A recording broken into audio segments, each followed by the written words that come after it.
In the end, Willa did have to recruit help from several of the younger residents under Porzia's supervision, whose names she could hardly keep straight, to move all the materials and equipment from the lab into the library. Unsurprisingly, Leo's welder was not designed to be easily transportable, and the iron plates for the safe were by necessity extremely heavy.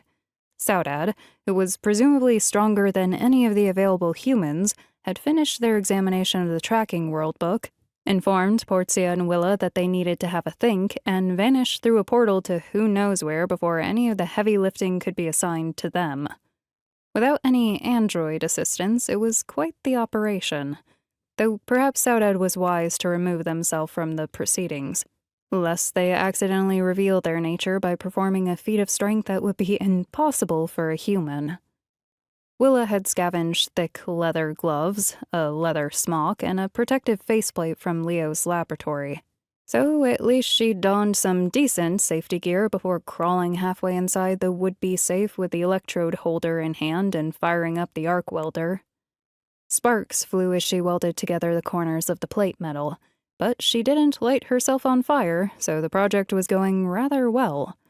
Best of all, the welder was loud enough that Porzia, though she stubbornly remained in the room, couldn't actually engage Willa in conversation.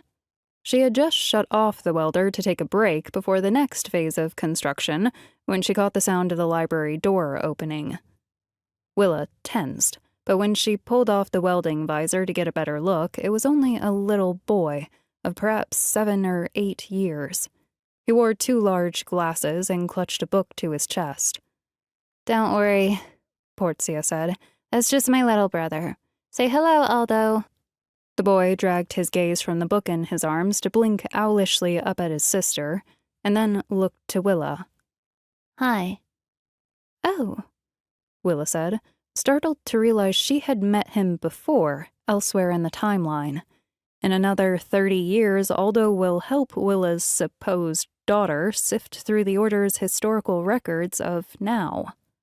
Willa dabbed at the sweat on her forehead with her sleeve and managed to croak out, "Hello there."